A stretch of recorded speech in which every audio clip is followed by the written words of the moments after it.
Rain-slicked streets reflected the garish neon signs of the city, bleeding red and blue into puddles like spilled paint. Marcus Hale moved through the shadows with a precision that made him almost part of the darkness itself. The grating smell of wet asphalt and exhaust filled his nostrils, but he barely noticed it. His mind was entirely on Vincent Carrillo. Vincent, the man responsible for his brother's death, had become more than a target. He was an obsession. Years of simmering anger, nights spent planning, watching, and waiting, all had led to this moment. Marcus knew the routine down to the minute. Vincent would leave the private club at 2:15 a.m., bodyguards on either side, and cross the alley that ran between Marconi Street and the loading docks. Marcus adjusted the strap of his leather jacket and kept to the shadows. Every footstep was calculated. Every heartbeat was a drum in the symphony of vengeance. He had no room for mistakes. Unseen, 3 people occupied the street that would soon become a stage for death. A street vendor, wiping rain from a canvas awning, was finishing his nightly cleanup. A taxi driver, tired from a long shift, waited under a flickering streetlight, checking his rearview mirror idly. And a night shift barista, closing the coffee shop just a block away, stepped out for a cigarette. None knew they were about to become inadvertent witnesses to a murder.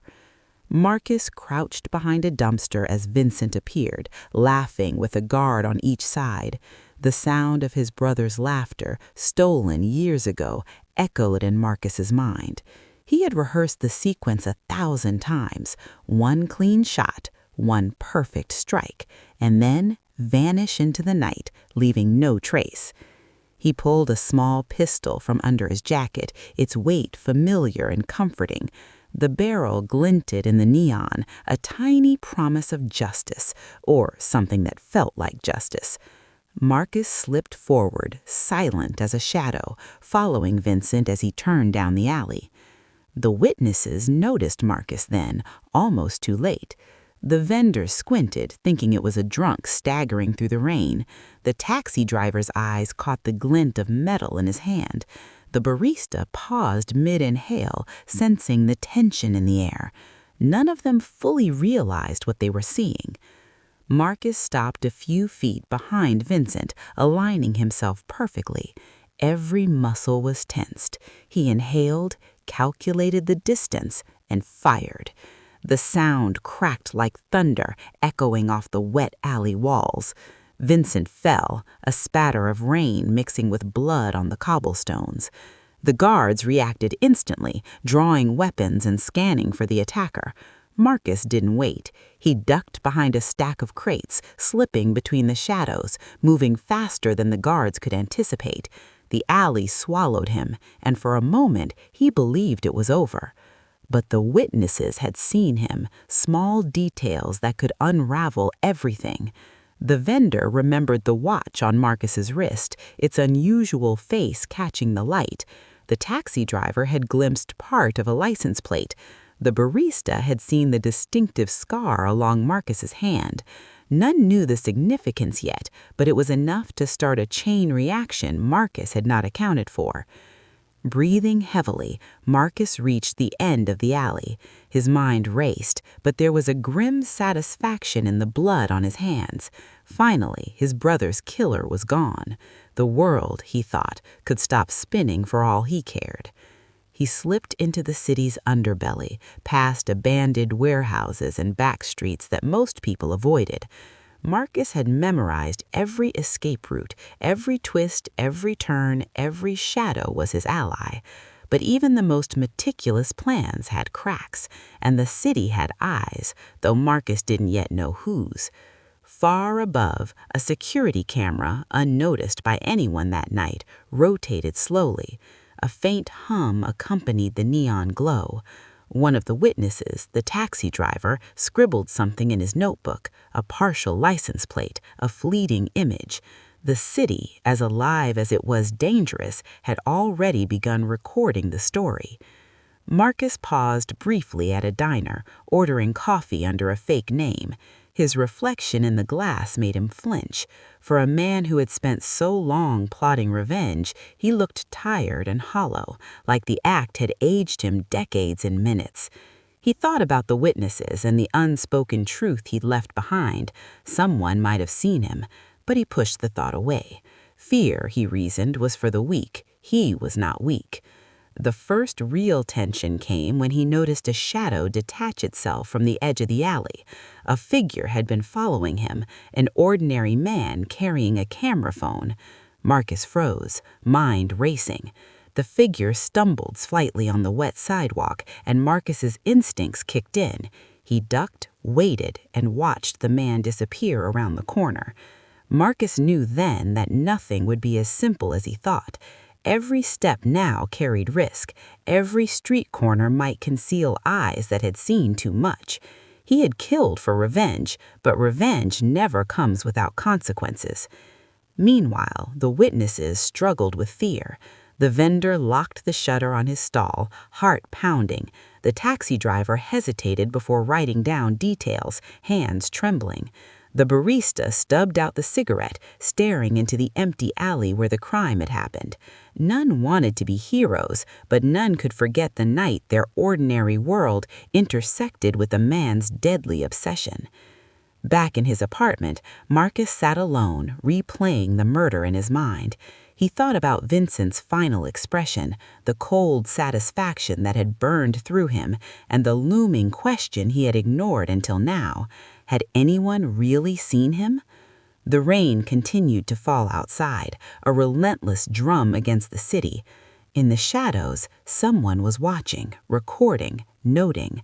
Marcus thought the night would end with his revenge, but for those witnesses, and perhaps for the city itself, it was only the beginning. And somewhere deep in the alley, the first seeds of Marcus's reckoning were already being sown. The city never slept, but for the witnesses, it suddenly felt alive in a terrifying way. Every passing car, every flicker of neon, every shadow on the rain-slicked pavement now carried a threat.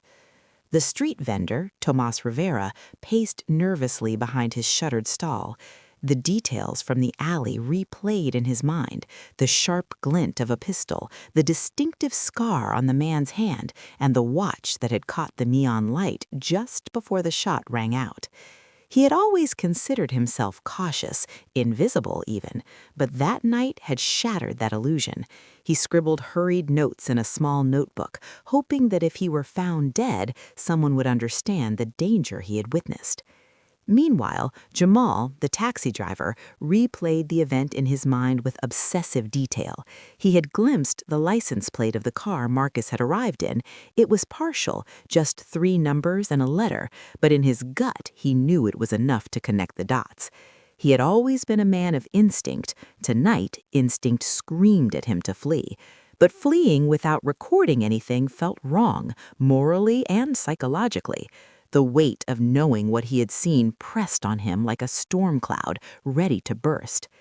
And then there was Leela, the barista, who had only stepped outside for a cigarette. She had been the first to spot Marcus's careful stalking, but she had frozen in place. Now, in her tiny apartment above the coffee shop, she stared out the rain-streaked window, realizing the enormity of what she had witnessed. Her fear was sharp and visceral, gnawing at her every thought.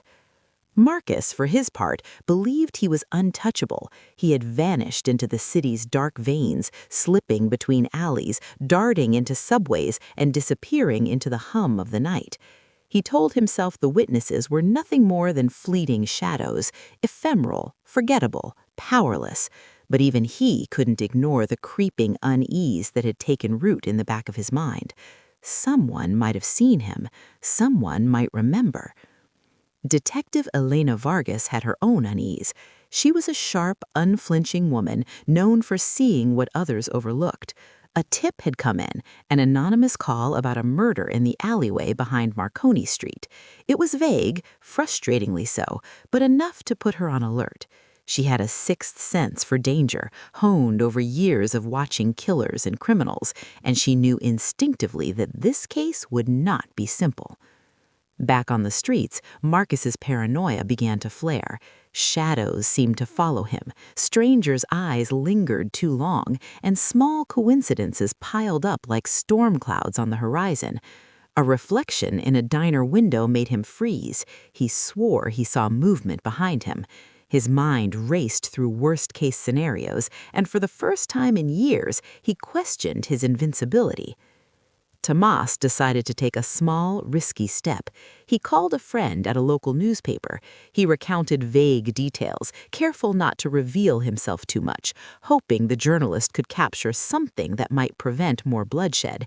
At the same time, Jamal uploaded his partial notes and the license plate fragment to an encrypted forum he trusted, a virtual breadcrumb trail he could hope might help authorities without directly exposing himself. Leela, unable to contain her guilt, left a cryptic message on her social media, a vague warning that something terrible had happened in the alleyway. Marcus noticed these tiny ripples almost immediately. A familiar diner attendant asked if he'd seen a man matching his description. A fleeting online post, spotted on his laptop at a friend's apartment, hinted someone knew details about the murder. Panic was subtle but real. Every precaution he had taken now seemed insufficient.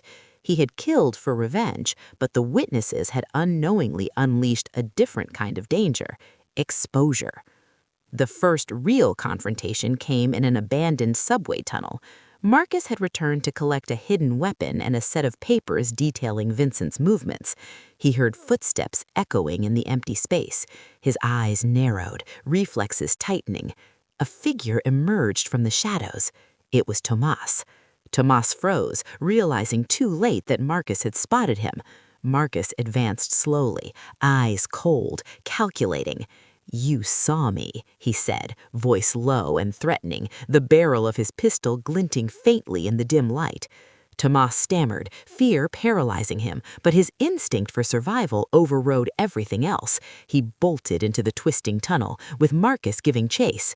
Meanwhile, Detective Vargas was piecing together scattered reports, the witnesses' fragmented notes, the barista's cryptic social media post, and the taxi driver's partial license plate fragment formed a fragile outline.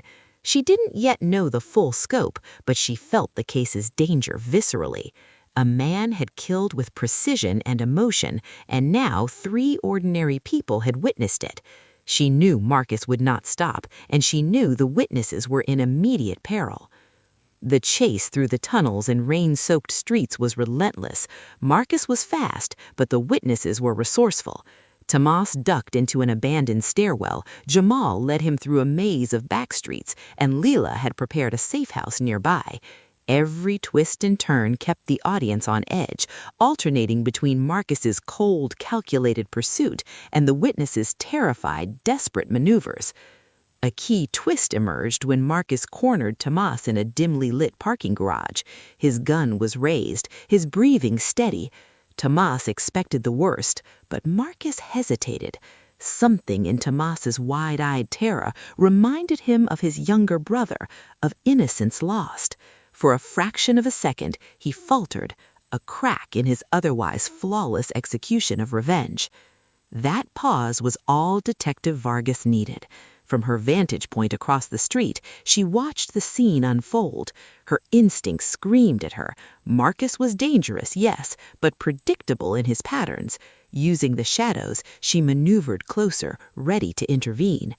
The chase ended in a sudden, electrifying moment. Marcus vanished into the night before the police could confront him, leaving Tomas shaken but alive. The witnesses, now bonded by fear, realized their lives had irrevocably changed. They had seen a man kill for revenge, and they knew too much. As the first rays of dawn crept across the city, rain washing away the night's chaos, Marcus retreated to his apartment, restless and aware that his freedom was slipping. He had planned a perfect revenge, yet the witness's existence had made his victory incomplete. For the first time, Marcus knew he was being hunted. Detective Elena Vargas, fueled by intuition and urgency, started connecting the dots. The witnesses' fragmented accounts formed the skeleton of a trail, and she could feel Marcus circling, waiting, calculating. The hunt had begun in earnest, and for the audience, the stakes were higher than ever. In the final moments of Part 2, the tension ratchets further. Marcus sits alone, replaying every step, knowing someone out there could expose him. The witnesses, once ordinary citizens, now carry secrets that could destroy lives. Detective Vargas, patient and methodical, knows the killer is clever, but not infallible. The rain continues to fall over the city. The hunt is no longer one-sided. The game has begun, and everyone is a player. The city had grown quieter by nightfall, but the sense of danger was thicker than ever. Marcus Hale moved with the grace of a predator, yet every shadow, every whisper of movement set his nerves taut. He knew the witnesses were out there somewhere, and for the first time, the hunters had become hunted. Tomas Rivera, the street vendor, could barely sleep. He kept replaying the encounter in the abandoned parking garage, the gun, Marcus's cold eyes, and that sudden, unexpected hesitation. That hesitation had saved his life, but it also terrified him.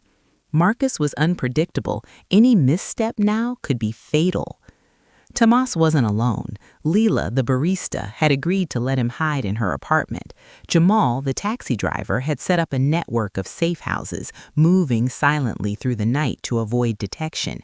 But fear had begun to fray their nerves. Every time a door creaked, every time a shadow fell across their walls, they jumped. Their ordinary world had collapsed into a tense, unrecognizable maze. Marcus, however, had a different kind of focus. He had spent years perfecting this moment, years thinking about the satisfaction of revenge. But the witnesses had introduced chaos. Someone had seen him. Someone might remember him. He could not ignore the fact that he was now a target. That realization drove him to a ruthless decision. He would track down the witnesses one by one, eliminate the risks, and restore the order he craved. Marcus was meticulous, calculating, and patient, but he was also human, and that human flaw would become his undoing. The first confrontation came at Tomas's makeshift hideout. Marcus moved like a shadow, entering the building with precision.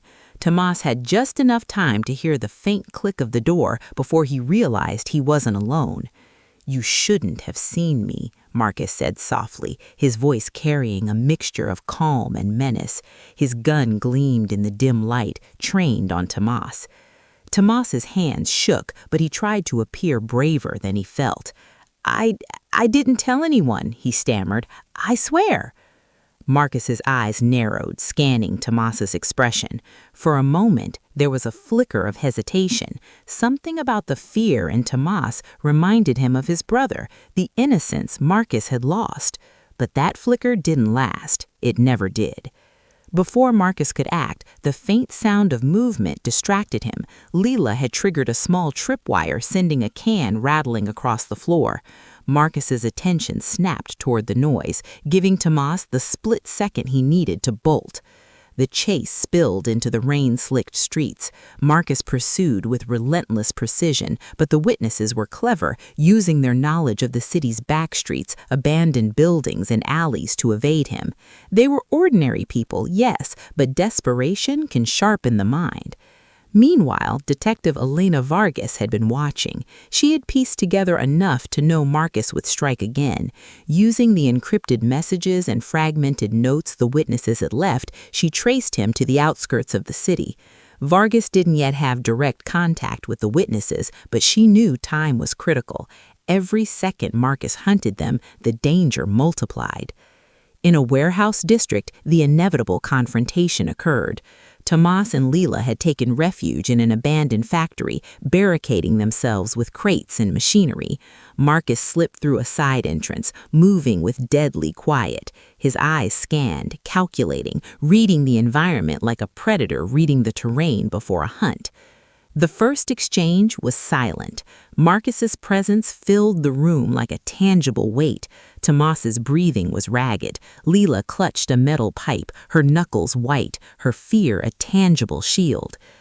"I don't want to hurt you," Marcus said, almost conversationally, his voice carrying a mixture of calm and menace. His gun gleamed in the dim light, trained on Tomas. Tomas's fans shook, but he tried to appear braver than he felt. I didn't tell anyone," he stammered. "I swear." Marcus's eyes narrowed, scanning Tomas's expression. For a moment, there was a flicker of hesitation. Something about the fear in Tomas reminded him of his brother, the innocence Marcus had lost. But that flicker didn't last. It never did. Before Marcus could act, the faint sound of movement distracted him. Leela had triggered a small tripwire, sending a can rattling across the floor. Marcus's attention snapped toward the noise, giving Tomas the split second he needed to bolt. The chase spilled into the rain-slicked streets. Marcus pursued with relentless precision, but the witnesses were clever, using their knowledge of the city's back streets, abandoned buildings, and alleys to evade him. They were ordinary people, yes, but desperation can sharpen the mind.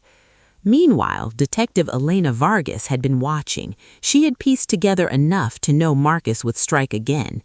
Using the encrypted messages and fragmented notes the witnesses had left, she traced him to the outskirts of the city. Vargas didn't yet have direct contact with the witnesses, but she knew time was critical. Every second Marcus hunted them, the danger multiplied. In a warehouse district, the inevitable confrontation occurred. Tomas and Leela had taken refuge in an abandoned factory, barricading themselves with crates and machinery. Marcus slipped through a side entrance, moving with deadly quiet. His eyes scanned, calculating, reading the environment like a predator reading the terrain before a hunt. The first exchange was silent. Marcus's presence filled the room like a tangible weight.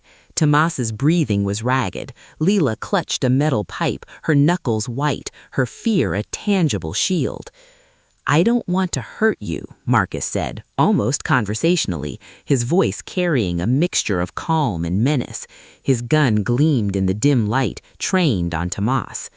Tomas's hand shook, but he tried to appear braver than he felt. I didn't tell anyone," he stammered. "I swear." Marcus's eyes narrowed, scanning Tomas's expression.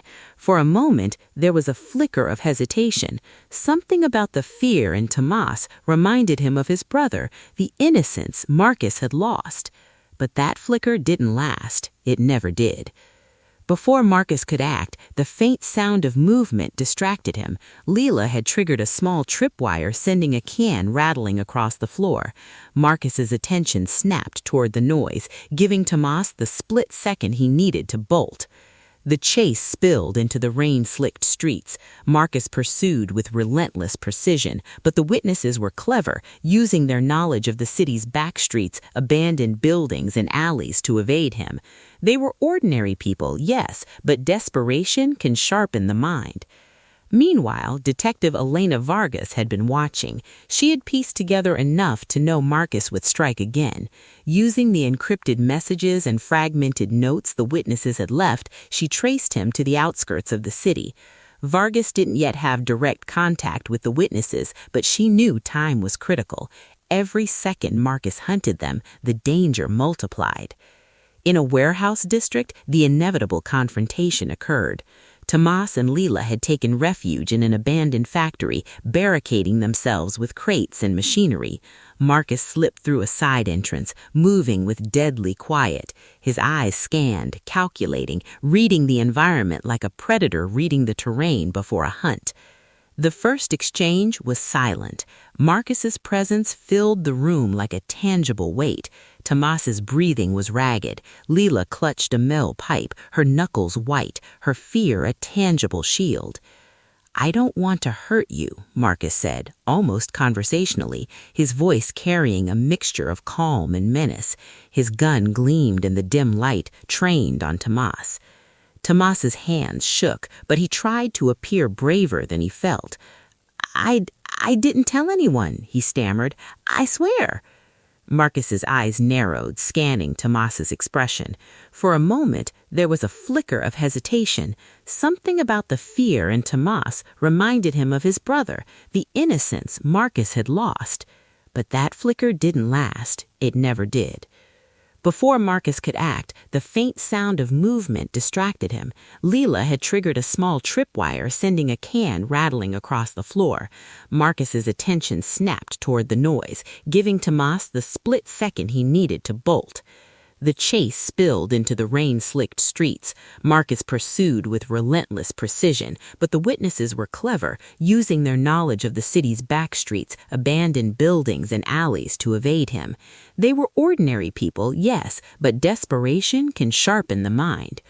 Meanwhile, Detective Elena Vargas had been watching. She had pieced together enough to know Marcus would strike again. Using the encrypted messages and fragmented notes the witnesses had left, she traced him to the outskirts of the city. Vargas didn't yet have direct contact with the witnesses, but she knew time was critical. Every second Marcus hunted them, the danger multiplied. In a warehouse district, the inevitable confrontation occurred. Tomas and Leela had taken refuge in an abandoned factory, barricading themselves with crates and machinery. Marcus slipped through a side entrance, moving with deadly quiet. His eyes scanned, calculating, reading the environment like a predator reading the terrain before a hunt. The first exchange was silent. Marcus's presence filled the room like a tangible weight. Tomas's breathing was ragged. Leela clutched a metal pipe, her knuckles white, her fear a tangible shield. "I don't want to hurt you," Marcus said, almost conversationally, his voice carrying a mixture of calm and menace. Rain pelted the city like shards of glass, hammering rooftops and asphalt with relentless fury. Marcus Hale stood on the edge of the rooftop of an abandoned warehouse, the wind whipping at his jacket and hair. Below, the city stretched out in chaotic brilliance, glowing with neon reflections on the wet streets. He could feel the eyes of the witnesses and Detective Elena Vargas on him, and every nerve in his body screamed alert. He had come here alone, or so he thought, but the game had changed. Tomas, Leela, and Jamal had managed to evade him long enough to bring Vargas into play. Marcus's meticulous planning, his careful strategy of revenge, now collided with unpredictability. The rooftop, with its jagged edges and rain-slicked tiles, became the stage for the final reckoning. Vargas's voice cut through the storm. "Marcus Hale, step away from the edge. Drop your weapon." He didn't respond immediately. He raised his gaze toward her, eyes dark, stormy reflections mirroring the rain. His weapon was leveled, though the shaking in his grip betrayed a mind teetering on the edge. The witnesses stood behind Vargas, small but defiant, their fear mingled with resolve. "You came for me," Marcus said, his voice low, almost a growl. "You all should have stayed hidden. You should have left me to finish what I started." "And you should have stopped after you killed Vincent Carrillo," Vargas replied evenly, eyes never leaving his. "It's over, Marcus. You don't get to decide who lives and who dies anymore." Marcus's chest rose and fell rapidly. His thoughts darted like lightning. Escape was impossible, the witnesses' lives were tangled with his fate, and every move could be his last. For the first time, he realized that revenge had a cost far beyond what he had imagined. Leela stepped forward, rain streaming down her face. "You've taken enough lives, Marcus. It doesn't have to end here with more blood." Her voice carried strength, but beneath it trembled the weight of fear and moral reckoning. Then she revealed the final piece of her secret, her connection to Vincent Carrillo's empire. She had been involved once, deeply, and her knowledge had been the key to Marcus's plan. Now she used that connection to manipulate the situation. If Marcus made one wrong move, she could expose him completely, destroy any chance of freedom. Marcus froze, processing her words. Every step he had taken toward vengeance now seemed perilously close to collapse. Rage, grief, and realization collided inside him. He had killed for revenge, yes, but the web of consequences was wider than he had ever imagined. Tomas and Jamal flanked Vargas, ready to act if Marcus lunged. The tension was palpable, electric. Every heartbeat stretched impossibly long, every second a question of life and death. Marcus's mind flashed back to his brother's murder, why he had begun this path, the years of obsession, and the moment when he thought he had justice. And now, standing before the witnesses in Vargas, he faced a new truth. Revenge had become a trap. The first movement was Marcus lowering his gun slightly, hesitation creeping in. I didn't want it to be like this, he muttered, his voice cracking slightly. Rage and sorrow warred visibly on his face. He had thought revenge would heal him, but it had only left him hollow. Vargas kept her weapon trained on him, patience and authority radiating from every gesture. It doesn't have to end with more death, Marcus. Step down, come with me, face what you've done. That's the only way this ends without more blood. The storm intensified, rain pouring down in sheets, washing the city in cold, relentless light. Marcus's thoughts were a whirlpool. If he surrendered, he would face justice, but the weight of his grief, the memory of his brother, and the desire to control his own fate battled against it. Suddenly, a misstep, Marcus slipped on the rooftop edge, his weapon discharged unintentionally, a loud crack echoing over the city. Tomas ducked instinctively, Jamal grabbed Leela, and Vargas reacted instantly, aiming to prevent a full-scale disaster. Marcus's balance was momentarily lost, and that fraction of a second decided everything. Vargas seized the opportunity, advancing with tactical precision, commanding the situation with authority. "Now, Marcus, hands where I can see them." Marcus froze, his weapon lowered, his rage giving way to exhaustion, grief, and resignation. He was cornered, both physically and morally. For a long moment, the storm outside and the storm inside him collided in silence. Then, slowly, he stepped back from the edge and dropped the gun.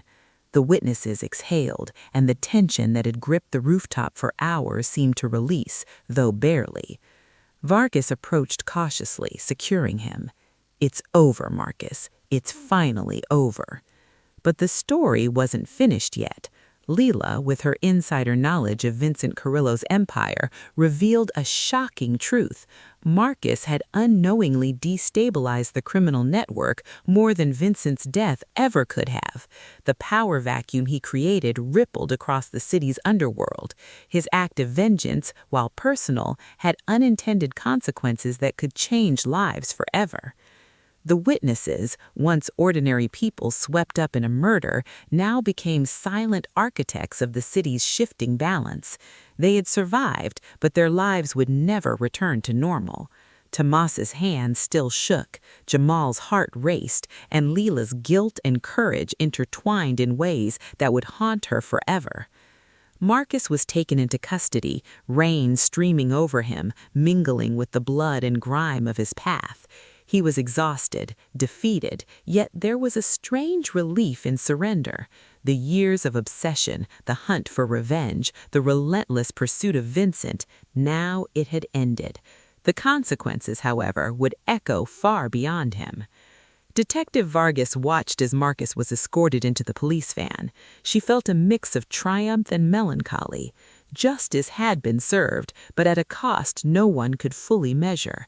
Lives had been irrevocably altered, Marcus's, the witnesses, and the many people who had been collateral in a vendetta that spanned years. The city, drenched in rain, seemed to exhale as well. Neon reflections shimmered across puddles, washing the streets with a sense of cold clarity. The storm had passed, but the echoes of one man's vengeance lingered like a shadow across every corner of the city. In the final moments, the story left a lingering question. Had justice truly been served, or had the cycle of violence simply shifted? Marcus killed for revenge, the witnesses survived, and the criminal empire he attacked was destabilized, but the moral cost was heavy. Every character was changed, every life marked by the events of that storm-soaked night. And somewhere, in the quiet aftermath, the city waited, because vengeance may have an ending, but its ripples are endless.